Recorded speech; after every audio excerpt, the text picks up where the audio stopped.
형, 아버지 상태가 이게 뭐야? 저체온증에 영양실조까지? 대체 뭘 한 거야? 잘못일 거라며? 그렇게 따질 거면 내가 모셔가. 난 바빠서 더 이상 못해. 바쁘다고? 일 안 하고 백수면서 아버지 연금은 왜 형 계좌로 들어가고 있는데? 내가 관리 좀 한 거지. 가족끼리 이런 걸로 따지고 들어? 형, 진짜 마지막으로 묻는다. 아버지 약 내가 바꿨지? 여러분의 이야기를 나누는 사랑수다방입니다. 오늘은 한 가족의 진짜 속마음이 드러나는 이야기를 들고 왔어요. 바쁜 병원 생활로 아버지를 자주 보지 못했던 아들이 어느 날 갑자기 전화를 받습니다. 아버지가 응급실에 실려왔다는 소식에 급히 병원으로 향했죠. 하지만 거기서 마주한 건 단순한 사고가 아니었습니다. 몸에 가득한 멍자국, 심각한 영양실조, 이상하게 굴던 형의 행동들. 과연 아버지에게는 무슨 일이 있었던 걸까요? 오늘의 이야기는 많은 분들의 공감을 불러일으킬 것 같습니다. 그럼 함께 들어보시죠. 안녕하세요.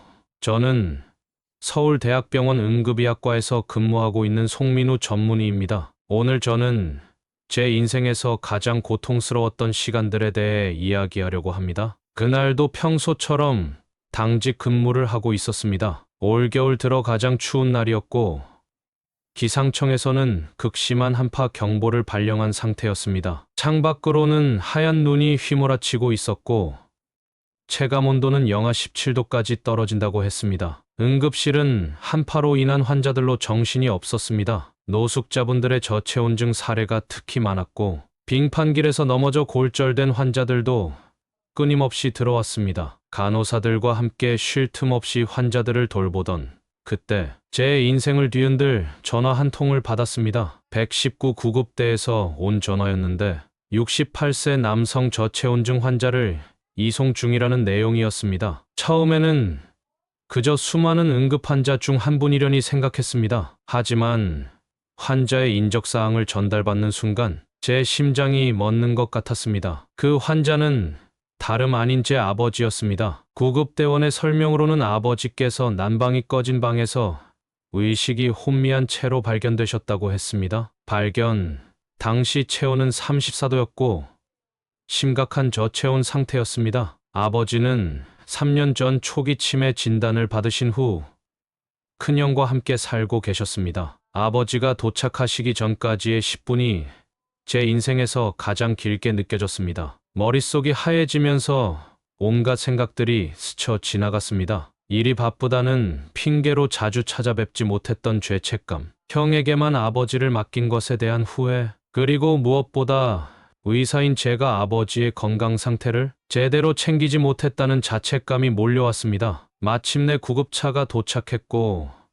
아버지는 들것에 실려 응급실로 들어오셨습니다. 창백한 얼굴로 누워 계신 아버지의 모습은 제가 평생 잊지 못할 광경이 되었습니다. 평생을 교단에 서시며 당당하고 위엄있게 학생들을 가르치시던 그 아버지가 이제는 한 치매 환자로서 병실 침대에 누워 계신 모습이었습니다. 신속하게 응급처치를 시작했습니다. 체온을 올리기 위한 수액을 투여하고 산소 포화도를 체크하면서 심전도 모니터링을 시작했습니다. 하지만 의사로서의 냉철한 판단과 아들로서의 감정 사이에서 제 마음은 계속해서 흔들렸습니다. 1시간쯤 지나 큰형이 병원에 도착했습니다. 그런데 이상했습니다. 형의 표정은 다급함도 걱정도 보이지 않았습니다. 오히려 피곤하고 짜증스러운 표정이었습니다. 더 충격적인 건 형이 아버지의 상태를 묻기도 전에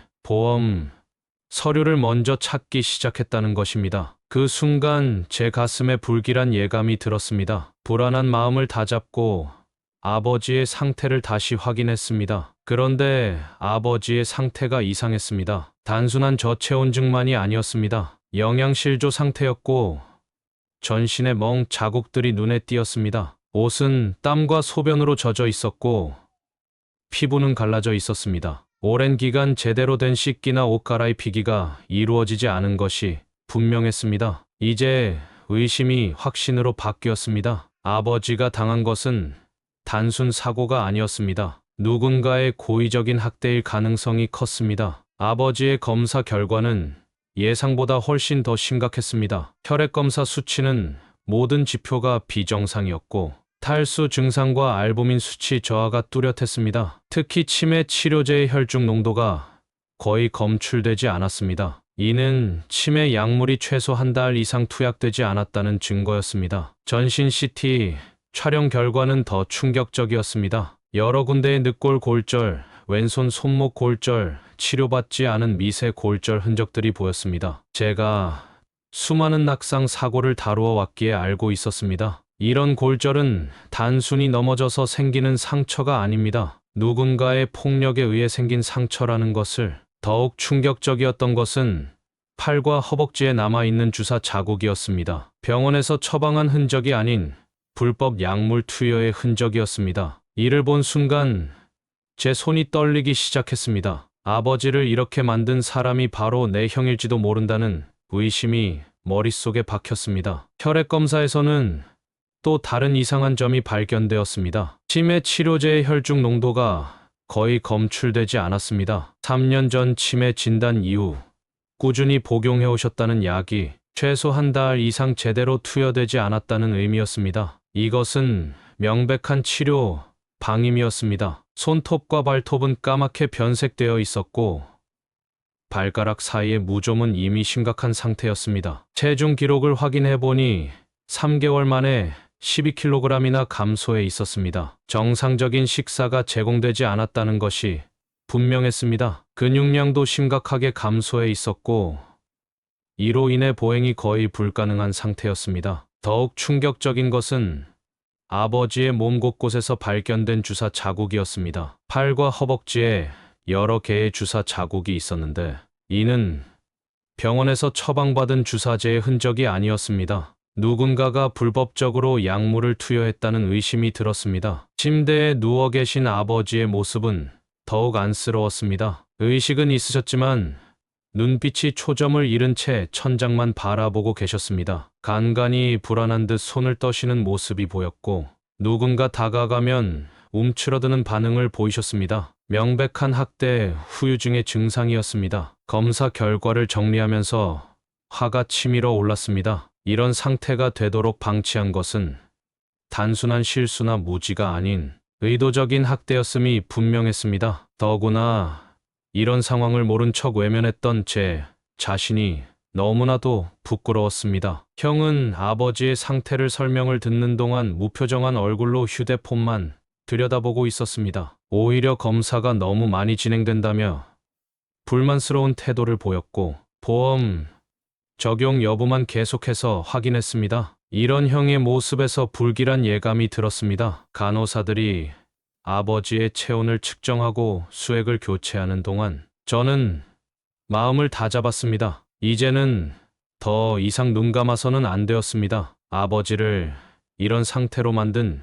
진짜 이유를 밝혀내야 했고 책임자를 반드시 찾아내야 했습니다. 검사 결과지를 정리하면서 법적 증거로 활용할 수 있도록 모든 내용을 상세히 기록했습니다. 사진도 꼼꼼히 촬영했고 각종 검사 수치도 시간대별로 정리했습니다. 앞으로 벌어질 일들을 예상하며 만반의 준비를 해야 했습니다. 그날 밤 아버지의 병실을 지키며 이런 상황이 발생하기까지의 과정을 곰곰이 되짚어 보았습니다. 아버지를 중환자실로 옮기고 난 후 의무 기록을 자세히 살펴보기 시작했습니다. 초기 치매 진단 이후 아버지의 진료 기록을 확인하면서 심각한 문제점들이 하나둘씩 드러났습니다. 최근 6개월간 정기검진이 모두 누락되어 있었고 처방된 치매 치료제도 제대로 수령하지 않은 상태였습니다. 특히 눈에 띄었던 것은 처방 전 발행 기록이었습니다. 원래대로라면 매달 정기적으로 받아가야 할 치매 약이 3개월 전부터 아예 처방 전조차 발급받지 않은 상태였습니다. 치매 환자에게 갑자기 약을 중단하는 것이 얼마나 위험한지는 의사로서 너무나도 잘 알고 있었습니다. 아버지의 상태를 더 자세히 살펴보니 약물 오남용의 정황도 발견되었습니다. 혈액 검사에서 수면제 성분이 과다 검출되었는데 이는 정식으로 처방받은 약물이 아니었습니다. 누군가가 불법적으로 수면제를 투여했다는 의미였습니다. 이런 약물 오남용은 치매 증상을 급격히 악화시킬 수 있는 위험한 행위였습니다. 영양 상태를 보여주는 각종 수치들은 더욱 끔찍했습니다. 혈중 단백질 수치는 정상의 절반도 되지 않았고 비타민 D 수치는 바닥을 보이고 있었습니다. 이는 아버지께서 장기간 실내에만 갇혀 계셨다는 것을 의미했습니다. 더 큰 문제는 아버지의 몸 곳곳에서 발견된 상처들이었습니다. CT 스캔에서 발견된 늑골골절은 최소 3번 이상의 외상이 있었음을 보여주었고, 팔과 다리의 멍 자국들은 명백한 물리적 폭력의 흔적이었습니다. 이런 상처들이 어떻게 생겼는지 누구도 제대로 된 설명을 하지 못했습니다. 욕창의 상태를 보고 더욱 분노가 치밀었습니다. 등과 엉덩이 부위의 욕창은 이미 3단계까지 진행되어 있었는데, 이는 최소 한 달 이상 같은 자세로 방치되었다는 의미였습니다. 기본적인 체위 변경조차 이루어지지 않았던 것입니다. 체온 저하의 원인도 명백했습니다. 한파주의보가 발령된 날씨에 난방이 꺼진 방에 홀로 계셨다는 것은 의도적인 방치나 다름없었습니다. 게다가 발견 당시 입고 계셨던 옷은 한겨울에 입기에는 너무나도 얇은 것이었습니다. 아버지의 정신 상태도 심각했습니다. 원래는 치매로 인한 가벼운 기억력 저하만 있으셨는데, 이제는 시간과 장소에 대한 진압력도 거의 상실된 상태였습니다. 약물 중단과 부적절한 투약, 그리고 지속된 스트레스로 인해 증상이 급격히 악화된 것이 분명했습니다. 검사실에서 나온 혈액 검사 결과지를 보면서 의심스러운 점을 하나 더 발견했습니다. 아버지의 혈당이 비정상적으로 낮았던 것입니다. 식사를 제대로 하지 못하셨다는 것도 있었지만 이상할 정도로 수치가 낮았습니다. 마치 누군가가 의도적으로 저혈당을 유도한 것처럼 보였습니다. 치과 검진에서도 심각한 문제가 발견되었습니다. 잇몸 전체가 심각한 염증 상태였고 여러 개의 치아가 흔들리고 있었습니다. 기본적인 구강 관리조차 이루어지지 않았다는 증거였습니다. 이로 인해 음식 섭취가 더욱 어려웠을 것이 분명했습니다. 이 모든 증거들을 종합해보니 한 가지 결론에 도달할 수밖에 없었습니다. 이것은 단순한 방치가 아닌 계획적이고 의도적인 학대였다는 것입니다. 그리고 이 모든 일이 제가 가장 신뢰했던 형의 집에서 일어났다는 사실이 저를 더욱 괴롭게 했습니다. 의사로서 그리고 아들로서 이 상황을 그냥 넘길 수는 없었습니다. 큰형이 보험 관련 서류들을 급하게 챙기는 모습을 보면서 불길한 예감이 들었습니다. 중환자실에 계신 아버지는 뒷전인 채 형은 보험사에 전화를 걸어 보험금 청구 가능 여부부터 확인하고 있었습니다. 의사인 제가 병실에서 나오자마자 형은 퇴원 수속을 서두르려 했습니다. 아버지의 상태가 위중한데도 형은 빨리 집으로 모시고 가야 한다며 안간힘을 썼습니다. 하지만 의료진의 동의 없이는 퇴원이 불가능했고 저는 주치의로서 퇴원을 강력히 반대했습니다. 그러자 형의 태도는 돌변했고 병원비가 너무 많이 나온다며 격분하기 시작했습니다. 더 이상한 것은 형이 아버지 명의의 통장과 도장을 가지고 와서는 이번 수속을 자신의 명의로 바꾸려 했다는 점이었습니다. 마치 아버지의 재정을 완전히 장악하려는 듯한 모습이었습니다. 게다가 아버지 앞으로 온 우편물들도 모두 자신이 보관하겠다고 했습니다. 병원 원무과를 통해 확인해보니 형은 이미 아버지 명의로 된 실손보험 서류 발급을 여러 차례 진행한 상태였습니다. 하지만 그 보험금들이 어디에 쓰였는지는 전혀 알 수 없었고 아버지의 치료비나 생활비로 쓰인 흔적은 찾을 수 없었습니다. 다행히 간호사가 이를 제지했지만 형의 의도는 너무나 명백했습니다. 한 번은 형이 아버지의 담당 의사인 제가 자리를 비운 틈을 타서 다른 의사에게 찾아가 퇴원 서류를 요청하는 것을 발견했습니다. 물론 즉시 저지되었지만 이런 행동들이 단순한 우연이 아니라는 것을 직감할 수 있었습니다. 아버지의 병실 옆 휴게실에서 형이 통화하는 내용을 우연히 듣게 되었는데 퇴원을 서두르는 와중에도 형은 보험사에 여러 번 연락을 취했고 심지어는 아버지의 상태가 나쁜 것이 병원 측의 책임이라며 소송을 거론하기도 했습니다. 이는 마치 보험금을 노린 계획적인 행동처럼 보였습니다. 이런 정황들을 지켜보면서 가슴이 무너져 내렸습니다. 제가 믿고 의지했던 형이 아버지를 돈벌이 수단으로만 여기고 있었다는 사실이 너무나도 고통스러웠습니다. 하지만 이것은 시작에 불과했고 더 큰 진실이 저를 기다리고 있었습니다. 중환자실 간호사들로부터 매우 심각한 보고를 받았습니다. 여러 명의 간호사들이 공통적으로 증언한 내용이었는데 면회 시간마다 형의 행동이 매우 이상했다는 것이었습니다. 아버지께 의도적으로 스트레스를 주는 이야기들을 반복했고 때로는 협박성 발언까지 했다고 했습니다. 그때마다 아버지의 상태가 갑자기 불안정해지셨고 혈압이 급격히 상승하는 일이 반복되었습니다. 이는 분명 우연이 아니었습니다. 야간 당직 간호사는 형이 아버지께 무언가를 먹이는 장면을 목격했다고 했습니다. 중환자실에서 허가되지 않은 음식을 반입하는 것도 문제였지만 더 큰 문제는 그 후 아버지께서 심한 구토 증세를 보이셨다는 점이었습니다. 의도적으로 아버지의 상태를 악화시키려 했다는 의심이 들었습니다. 중환자실 청소를 담당하는 직원도 수상한 정황을 제보했습니다. 형이 다녀간 후 쓰레기통에서 수상한 약봉지들이 발견되었다는 것입니다. 처방되지 않은 약물을 몰래 투여했을 가능성이 높았습니다. 즉시 해당 증거를 수집하여 성분 분석을 의뢰했습니다. 물리치료사의 증언도 있었습니다. 재활 치료를 위해 방문했을 때 형이 아버지의 상태가 나쁘다며 치료를 거부했다고 합니다. 하지만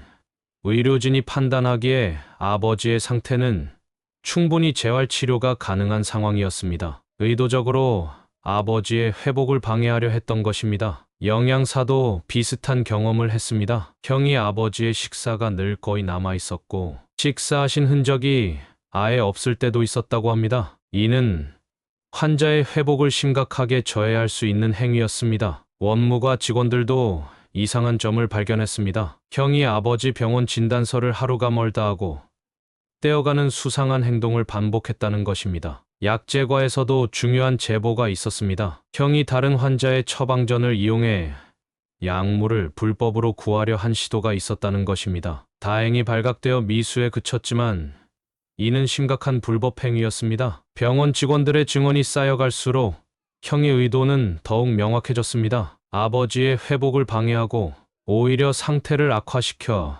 보험금을 타내려 했다는 것이 분명했습니다. 저는 수집한 모든 증거를 들고 경찰서로 향했습니다. 추운 겨울날 아침 병원을 잠시 비우고 관할 경찰서의 민원실을 찾았을 때의 긴장감이 아직도 생생합니다. 의사로서 그리고 아들로서 이런 선택을 하는 것이 쉽지 않았지만 더 이상 지체할 수는 없었습니다. 경찰서에서 처음 만난 담당 형사님은 제 이야기를 매우 진지하게 들어주셨습니다. 아버지의 상처 사진들, 의무기록, 간호사들의 증언을 정리한 자료들을 하나하나 살펴보시더니 이것은 단순한 노인학대를 넘어선 심각한 범죄라고 판단하셨습니다. 특히 보험금을 노린 계획적 범행이라는 점에서 즉각적인 수사가 필요하다고 하셨습니다. 경찰 수사가 시작되자마자 전담팀이 꾸려졌습니다. 강력팀 형사 2명, 보험 사기 전담반 형사 1명,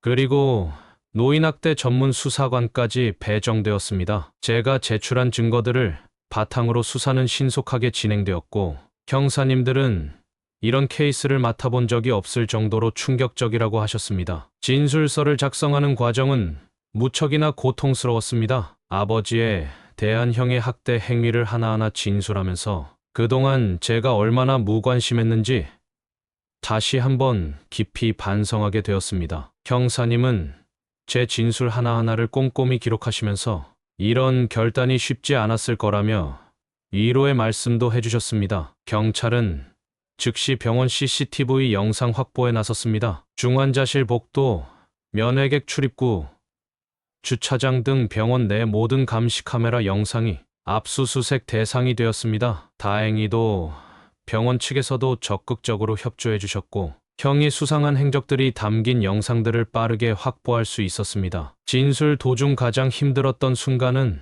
형의 학대 행위를 시간 순서대로 정리하는 과정이었습니다. 언제부터 이런 일이 시작되었는지, 어떤 식으로 진행되었는지, 보험금은 언제부터 노렸는지, 이런 사실들을 하나하나 진술하면서 가슴이 무너져 내렸습니다. 가족이 가족을 이렇게 해칠 수 있다는 게 믿기지 않았습니다. 경찰은 특히 보험 관련 서류에 큰 관심을 보였습니다. 치매 환자인 아버지 명의로 여러 건의 보험에 가입한 것 자체가 불법이었고, 보험금을 타내기 위해 의도적으로 건강을 해친 정황이 뚜렷했기 때문입니다. 이는 단순 사기를 넘어선 중대 범죄였습니다. 수사가 본격화되면서 병원에도 수사관들이 상주하기 시작했습니다. 의료진 인터뷰가 이어졌고 간호사들의 목격담이 하나둘 기록되었습니다. 모든 진술이 일관되게 형의 범행을 가리키고 있었고 이는 명백한 증거가 되었습니다. 특히 중요한 것은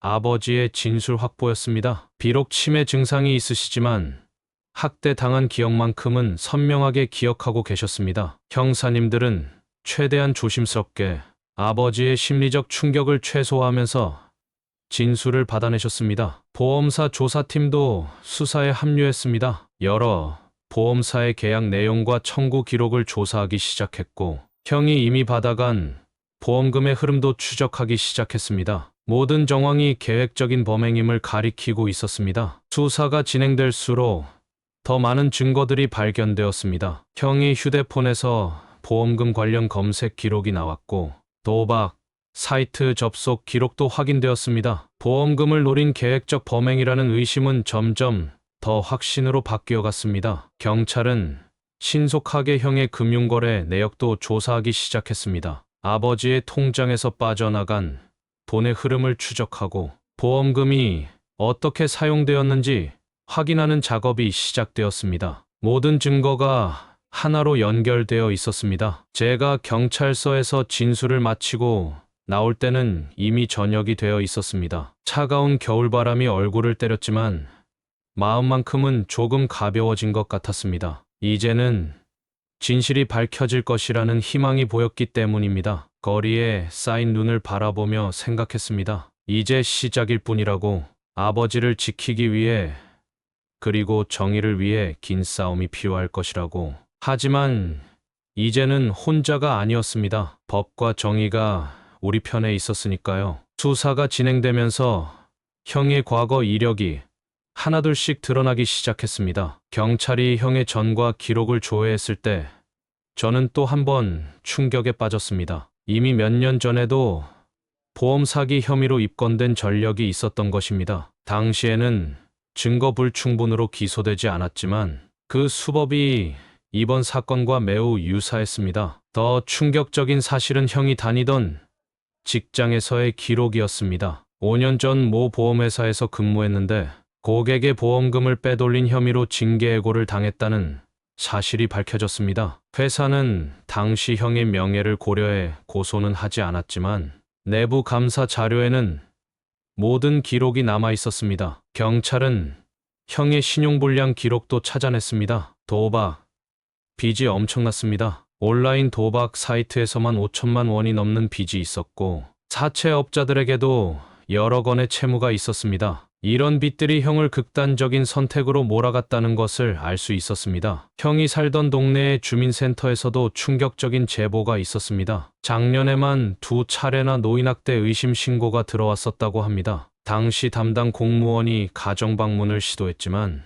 형이 완강하게 거부했고 결국 조사가 제대로 이루어지지 못했다고 했습니다. 경찰이 형의 개인 통장을 조사하면서 도박 이력이 더 구체적으로 드러났습니다. 불법 온라인 카지노 사이트에 거의 매일 접속한 기록이 있었고 심지어 아버지 연금이 들어오는 날이면 그날로 모든 돈을 도박에 탕진했다는 사실이 밝혀졌습니다. 형의 휴대폰 포렌식 결과도 충격적이었습니다. 보험, 사기 수법을 검색한 기록들, 약물 관련 정보를 찾아본 기록들, 그리고 도박 사이트 채팅방에서 곧 큰돈이 들어올 것이라며 호언장담했던 메시지들까지 모든 것이 계획적인 범행이었음을 입증하고 있었습니다. 지역 경찰서에도 형에 대한 신고 기록이 여러 건 있었습니다. 이웃들이 밤중에 들리는 고성과 물건 던지는 소리를 신고했었고 아버지의 비명 소리가 들린다는 신고도 있었습니다. 그때마다 출동했던 경찰들의 보고서가 하나하나 증거로 쌓여갔습니다. 형이 다니던 병원들의 기록도 확인되었습니다. 여러 병원을 돌아다니며 수면제와 신경안정제를 처방받은 이력이 있었고, 이 약들이 아버지를 학대하는데 사용되었을 가능성이 높았습니다. 약물 오남용의 증거가 명확했습니다. 아버지의 주치의였던 다른 병원 의사 선생님의 증언도 있었습니다. 형이 진료 예약을 자주 취소하고 처방약을 제때 받아가지 않았으며 증상이 호전되었다며 거짓말을 했다는 증언이었습니다. 이는 의도적인 치료 방해였습니다. 형의 과거 동료들의 제보도 이어졌습니다. 보험회사에서 일할 때도 고객의 개인정보를 무단으로 조회하고 보험금 청구를 조작하려 한 정황들이 있었다고 했습니다. 당시에는 적발되지 않았던 범죄들이 하나둘 드러나기 시작했습니다. 가장 충격적인 것은 형이 과거에도 비슷한 수법으로 다른 노인을 상대로 보험 사기를 시도했다는 사실이었습니다. 그때는 미수에 그쳤지만 그 피해자의 증언이 이번 수사의 결정적인 증거가 되었습니다. 경찰은 형이 자주 드나들던 불법 도박장도 찾아냈습니다. 그곳 관계자들의 증언에 따르면 형은 곧 큰돈이 들어올 것이라며 수천만 원의 빚을 지고 있었고, 그 돈을 갚기 위해 이런 극단적인 선택을 했다는 것이 밝혀졌습니다. 이 모든 사실이 밝혀질 때마다 저는 무너져 내렸습니다. 저와 함께 자란 형이 어떻게 이런 사람이 되어 있었는지, 그동안 제가 얼마나 형을 모르고 있었는지, 그리고 이런 사람에게 아버지를 맡겼다는 죄책감이 가슴을 무겁게 눌렀습니다. 병원의 모든 CCTV 영상이 경찰에 제출되면서 형의 범행은 더욱 명백해졌습니다. 중환자실 복도, 병실 입구,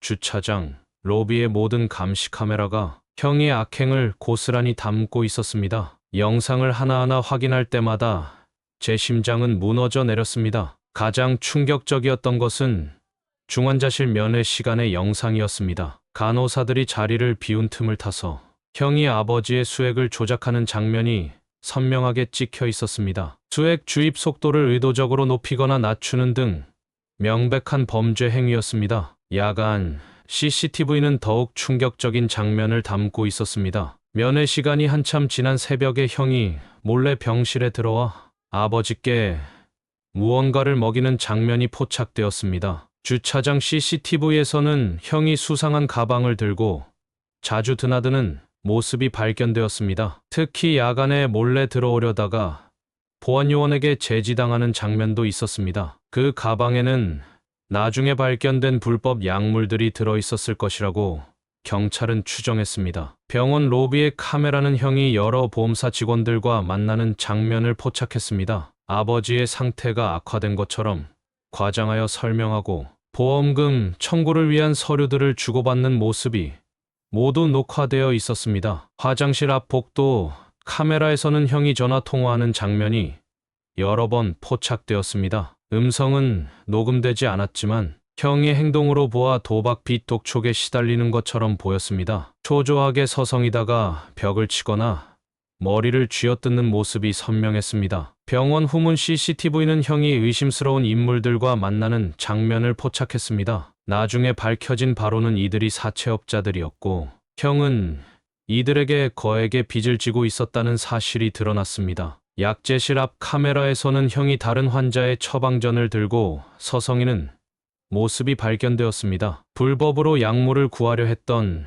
정황이 포착된 것입니다. 다행히 약제실 직원의 기민한 대응으로 미수에 그쳤지만 이 역시 명백한 범죄 의도였습니다. 엘리베이터 안의 CCTV도 중요한 증거를 제공했습니다. 형이 보험 서류를 들고 자신의 차트를 보며 웃는 모습, 통장을 확인하며 만족스러워하는 표정이 그대로 찍혀 있었습니다. 그 모습은 차마 한 가족이라고 믿기 힘들 정도였습니다. 원무과 앞 CCTV에서는 형이 아버지의 진단서를 위조하려 시도하는 장면이 포착되었습니다. 다른 환자의 진단서를 훔쳐보거나 직원들의 서명을 몰래 사진 찍는 등의 행동이 모두 기록되어 있었습니다. 응급실 입구 카메라는 그날 밤 아버지가 처음 이송되어 왔을 때의 상황을 담고 있었습니다. 다른 가족들은 모두 걱정하고 안타까워하는데 형만이 유독 침착하게 서류를 챙기는 모습이 의미심장하게 보였습니다. 이 모든 영상들은 하나의 이야기를 말해주고 있었습니다. 이것은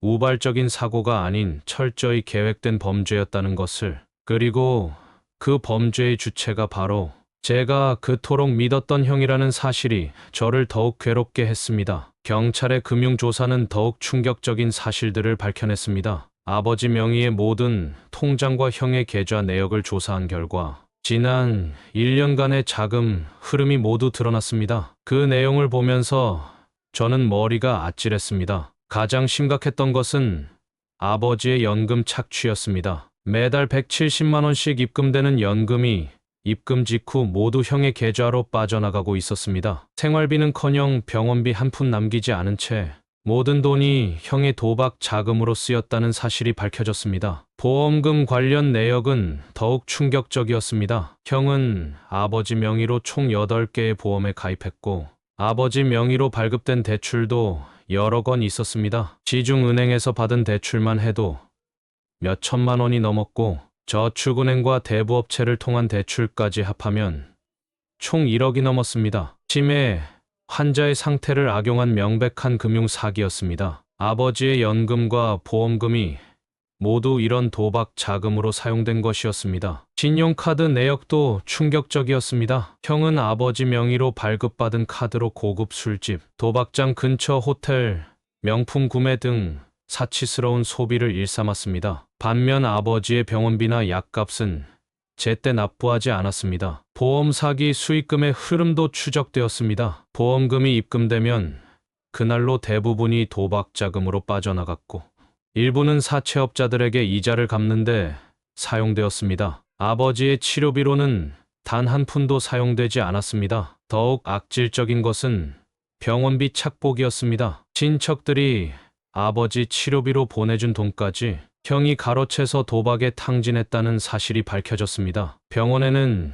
치료비가 밀려 독촉장이 여러 차례 발송되었다고 합니다. 부동산 관련 사기 시도도 있었습니다. 형은 아버지 명의의 주택연금을 신청하려 했고 심지어 아버지 소유의 작은 농가를 몰래 담보대출에 넣으려 한 정황도 발견되었습니다. 다행히 은행의 철저한 심사로 미수에 그쳤습니다. 계좌 거래 내역을 분석하면서 또 하나의 충격적인 사실이 발견되었습니다. 형이 아버지의 투약을 방해하고 건강을 해치는데 사용한 불법 약물 구매 내역도 있었던 것입니다. 이는 고의적인 건강 악화를 입증하는 결정적 증거가 되었습니다. 변호사는 이 모든 증거들이 법정에서 결정적인 역할을 할 것이라고 했습니다. 저는 그저 이 악몽 같은 현실이 하루빨리 끝나기만을 바랐습니다. 마침내 형의 체포 영장이 발부되었습니다. 한겨울 새벽, 경찰은 도박장 근처의 모텔에서 형을 전격 체포했습니다. 체포 당시 형의 수중에는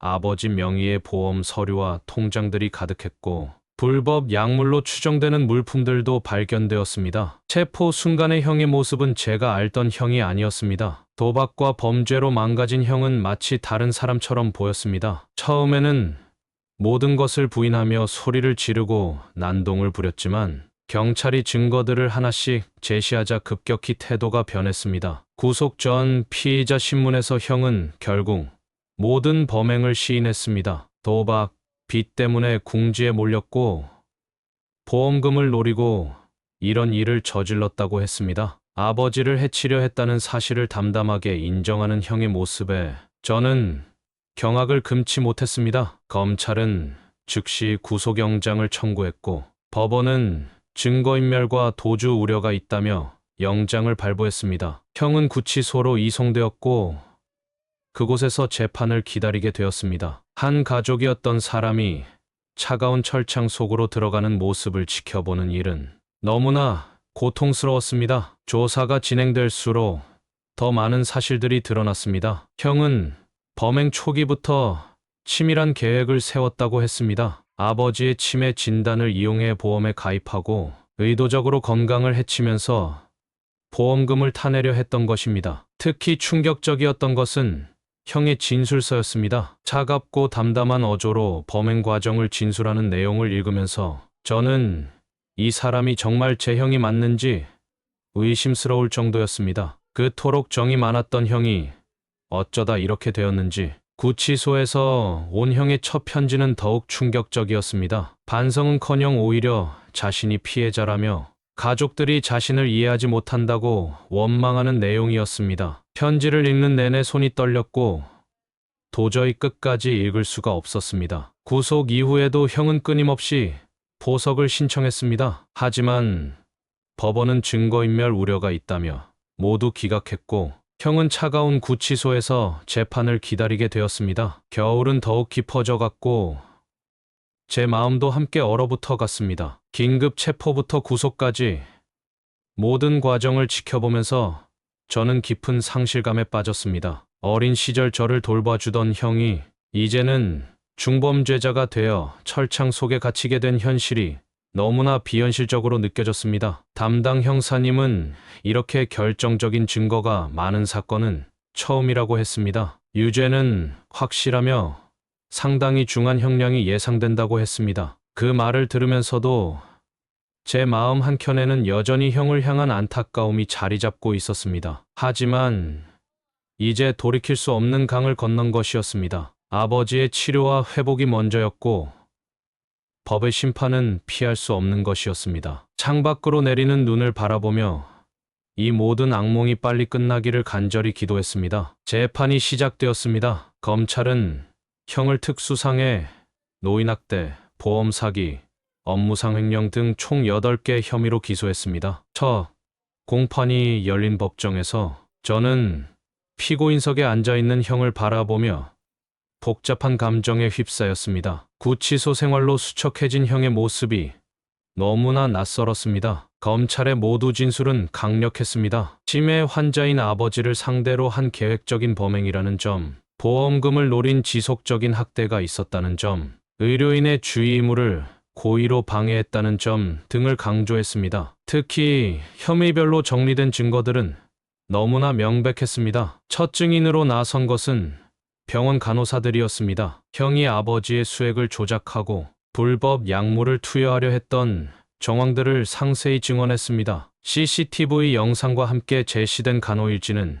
형의 범행을 명확히 입증했습니다. 제가 증인석에 섰을 때는 가슴이 무너지는 것 같았습니다. 법정에서 형을 향해 불리한 증언을 해야 한다는 것이 너무나 고통스러웠습니다. 하지만 아버지를 위해 그리고 정의를 위해 모든 진실을 증언했습니다. 보험사 조사관들의 증언도 이어졌습니다. 형이 어떻게 보험에 가입하고 보험금을 청구했는지, 그 과정에서 어떤 서류들이 조작되었는지가 낱낱이 공개되었습니다. 치매 환자를 상대로 한 보험 사기의 전모가 드러났습니다. 변호인의 반대 신문에도 증거들은 흔들리지 않았습니다. 오히려 증인들의 추가 증언으로 더 많은 범행 사실이 드러났습니다. 형의 범행은 우발적인 것이 아닌 철저히 계획된 것이었음이 명백해졌습니다. 재판이 진행될수록 형의 태도도 변했습니다. 처음에는 모든 것을 부인하며 큰소리쳤지만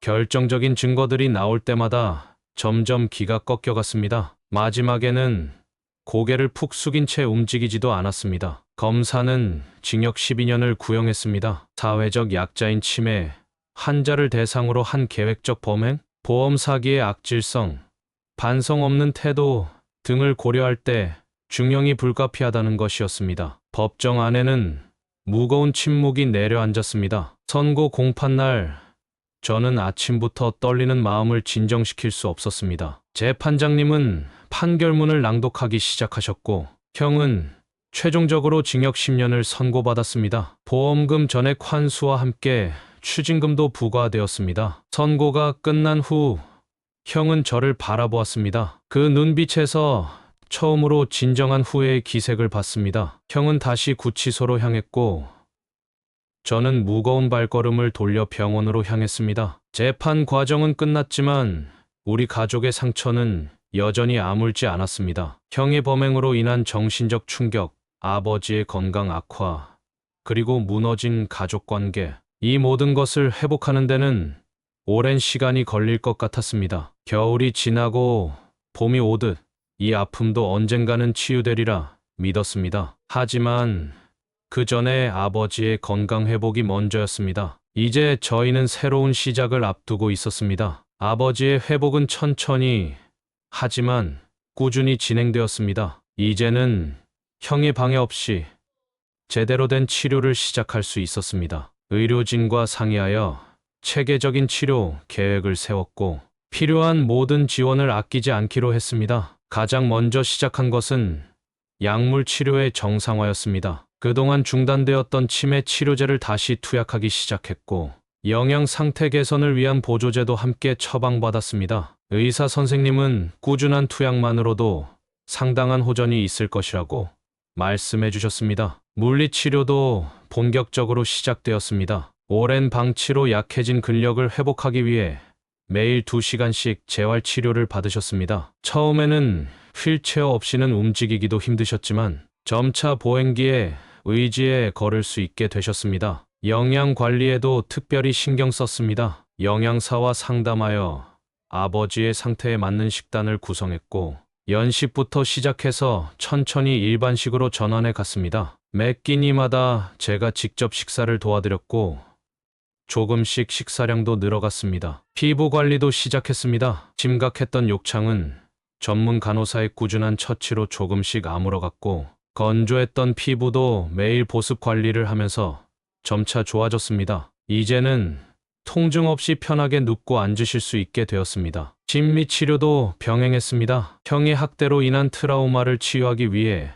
정신건강의학과 상담도 시작했습니다. 처음에는 말씀을 거의 안 하시고 두려워하셨지만 차츰 마음을 열고 감정을 표현하실 수 있게 되었습니다. 인지치료 프로그램도 참여하기 시작했습니다. 간단한 퍼즐이나 그림 그리기부터 시작해서 점차 더 복잡한 활동들로 확장해 나갔습니다. 치매 증상도 약물 치료와 함께 조금씩 호전되는 모습을 보였습니다. 야외 활동도 조심스럽게 시작했습니다. 처음에는 병원 정원을 산책하는 것부터 시작했고 날씨가 좋은 날에는 휠체어를 타고 병원 근처 공원까지 나들이를 가기도 했습니다. 햇볕을 쬐니 얼굴에 조금씩 혈색이 돌아오셨습니다. 언어치료사의 도움도 받았습니다. 그동안 위축되어 말씀이 거의 없으셨는데 꾸준한 치료로 조금씩 대화가 가능해지셨습니다. 특히 옛날 이야기를 하실 때면 드물게 미소도 보이셨습니다. 간병인도 새로 고용했습니다. 이번에는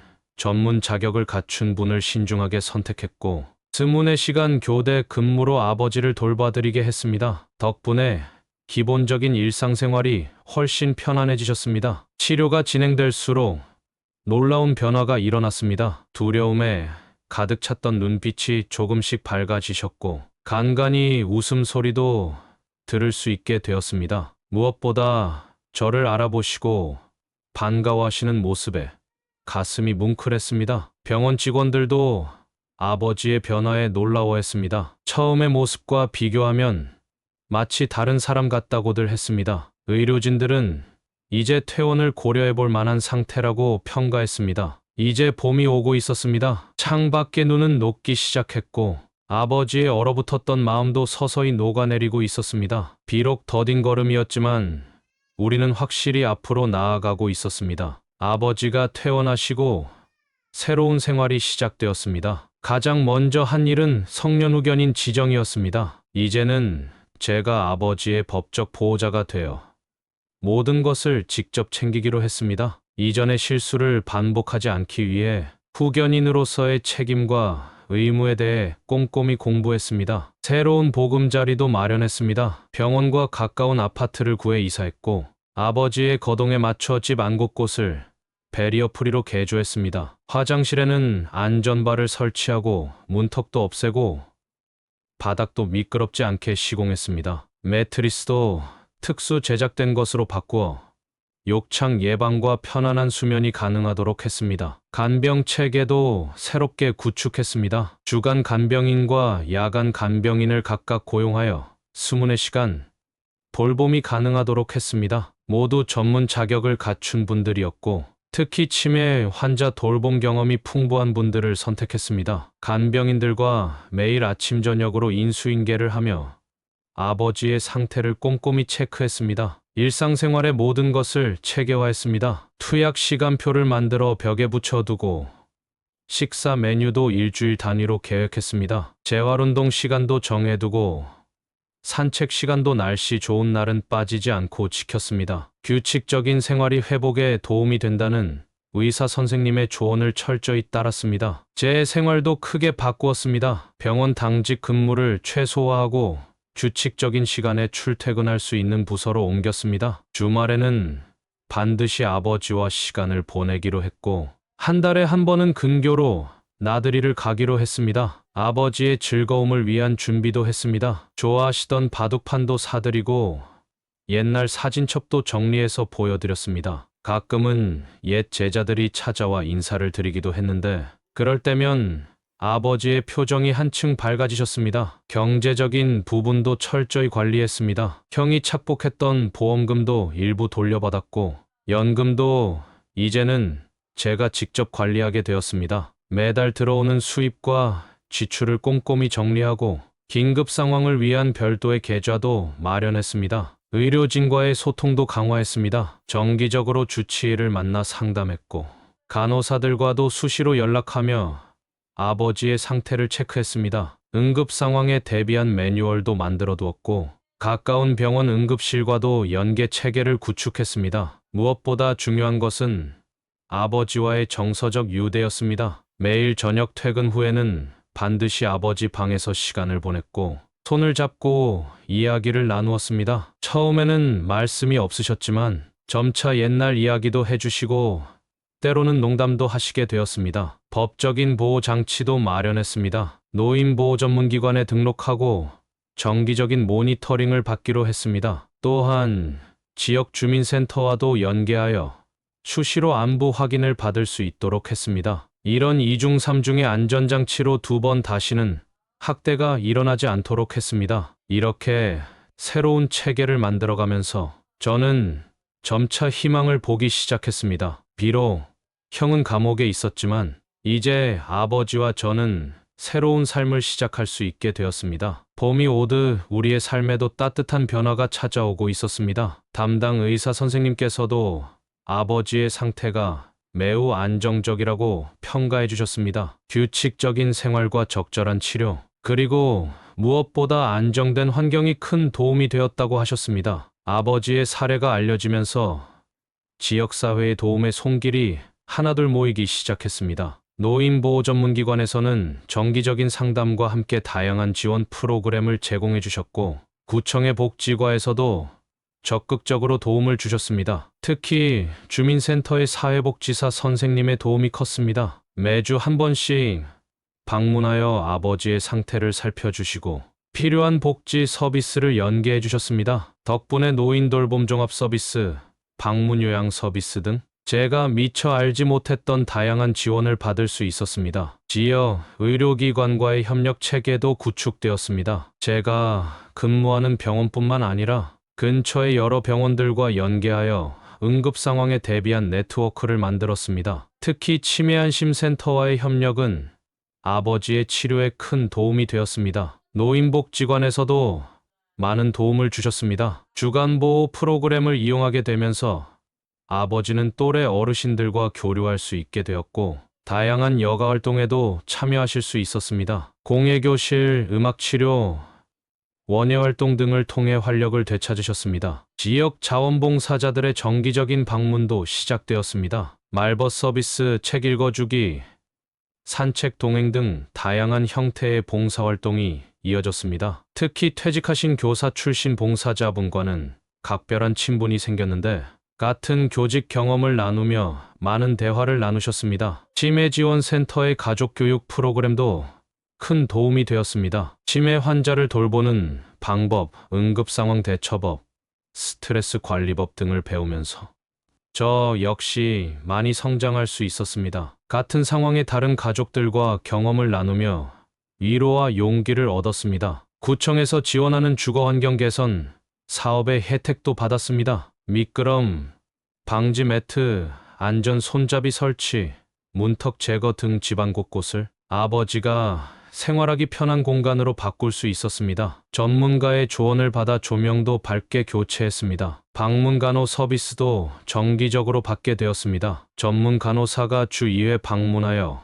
기본적인 건강 체크와 함께 전문적인 간호 서비스를 제공해 주셨습니다. 욕창 관리, 투약 지도, 영양 관리 등을 꼼꼼히 챙겨 주셨습니다. 무엇보다 감사했던 것은 이웃들의 따뜻한 관심이었습니다. 아파트 경비원 아저씨께서는 아버지의 산책 시간이면 늘 반갑게 인사를 건네주셨고, 슈퍼마켓 주인 아주머니는 항상 좋은 과일을 골라주셨습니다. 이런 작은 친절들이 모여 큰 위로가 되었습니다. 지역 신문에서 우리의 이야기를 다루면서 노인학대 예방의 중요성을 알리는 계기가 되기도 했습니다. 많은 분들이 관심을 가져주셨고, 비슷한 상황에 처한 다른 가정들에게도 도움이 되었다고 합니다. 경찰서에서도 정기적으로 연락이 왔습니다. 노인학대 전담 경찰관이 한 달에 한 번씩 방문하여 안부를 확인하고 혹시 모를 위험 상황을 예방하는데 도움을 주셨습니다. 든든한 보호막이 되어주셨습니다. 이런 지역사회의 관심과 지원 덕분에 아버지의 일상은 더욱 풍성해졌고 저 역시 큰 힘을 얻을 수 있었습니다. 혼자가 아닌 함께하는 돌봄의 가치를 깊이 느낄 수 있었습니다. 이번 일을 겪으면서 저는 많은 것을 깨달았습니다. 아버지가 병원에 실려오기 전까지 저는 아버지의 건강을 돌보는 일을 큰형에게만 맡기고 제 일에만 몰두했습니다. 형이 잘 챙기겠지라고 안일하게 생각했던 제 자신이 너무나 원망스러웠습니다. 하지만 이번 사건을 통해 깨닫게 되었습니다. 부모님을 모시는 일은 자식들이 서로 미루거나 방관할 일이 아니라는 것을요. 특히 부모님의 상태가 점점 나빠지는 상황에선 누군가가 더 적극적으로 나서야 한다는 걸 뼈저리게 느꼈습니다. 또한 가족이라고 해서 무조건 믿어서는 안 된다는 교훈도 얻었습니다. 피 한 방울 섞이지 않은 사람도 때론 더 큰 도움을 줄 수 있고 피를 나눈 형제도 때로는 가장 큰 상처를 줄 수 있다는 사실을 뼈아프게 깨달았습니다. 저는 아버지를 지키지 못한 것에 대해 스스로에게 용서를 구하고 싶습니다. 그리고 앞으로는 더 이상 그 책임을 회피하지 않을 것입니다. 이제 저는 아버지의 보호자이자 후견인으로서 아버지의 곁을 지킬 것입니다. 아버지의 얼굴에 미소가 돌아왔습니다. 그것만으로도 제겐 더없이 큰 위로가 됩니다. 예전에 강인하고 위험 있던 모습으로 완전히 돌아오시진 못했지만 지금의 아버지는 분명 예전보다 더 평온하고 행복해 보입니다. 매일매일이 감사의 연속입니다. 이제는 우리 가족에게도 따뜻한 봄이 찾아오고 있습니다. 아버지는 매일 조금씩 더 나아지고 계십니다. 때로는 제 손을 잡고 예전처럼 바둑 한 판을 두기도 하고 동네 어르신들과 수다를 나누며 웃기도 하십니다. 간병인과 함께 요리 프로그램을 보시며 새로운 음식을 드셔보려 하시기도 하고 산책을 하면서 봄꽃의 향기에 감탄하기도 하십니다. 이 모든 변화가 너무나 소중합니다. 저는 더 이상 후회하지 않기로 했습니다. 후회와 자책보다는 아버지와 함께 보낼 앞으로의 시간을 더 소중히 여기기로 마음먹었습니다. 미래에 대해 묻는다면 이제는 희망이 있다고 말할 수 있습니다. 예전에는 하루하루가 고통이었고 내일이 더 두려웠지만 지금은 다릅니다. 아버지를 위해 매일 더 나은 삶을 만들어가고 있으니까요. 부디 이 이야기를 들으신 분들께서도 부모님의 건강과 행복에 조금 더 관심을 가져주시길 부탁드립니다. 때로는 작은 관심과 배려만으로도 부모님의 삶이 완전히 바뀔 수 있습니다. 부모님께서 평생을 바쳐 우리를 키워주셨듯 이제는 우리가 부모님의 평온한 노후를 지킬 차례입니다. 따뜻한 봄날이 오듯 우리 삶에도 새로운 희망이 찾아오길 간절히 바랍니다. 아버지가 이 모든 고통을 견뎌내셨던 것처럼 우리도 삶의 고난을 이겨내고 밝은 미래로 나아갈 수 있기를 바랍니다. 오늘 이야기를 끝까지 들어주셔서 감사합니다. 부디 여러분의 가정에도 따뜻한 평화가 깃들기를 바라며 아버지의 회복된 웃음이 여러분의 마음에도 작은 위로가 되었으면 좋겠습니다. 자, 여러분 오늘 이야기 어떠셨나요? 가족이라고 해서 무조건 믿을 수만은 없다는 걸 다시 한번 느끼게 되네요. 가장 가까운 사람이 때론 가장 큰 상처를 줄 수 있지만 그 상처를 치유하는 것도 결국 가족이죠. 끝까지 아버지를 지키고 진실을 밝혀낸 주인공의 용기가 참 대단했습니다. 여러분의 따뜻한 응원 댓글로 주인공과 아버지에게 힘을 전해주세요. 사랑수다방은 다음에도 더 진한 감동과 함께 돌아올게요. 구독과 좋아요, 알림 설정 잊지 마시고요. 오늘도 함께 해주셔서 감사합니다. 다음에 또 봬요. 안녕히 계세요.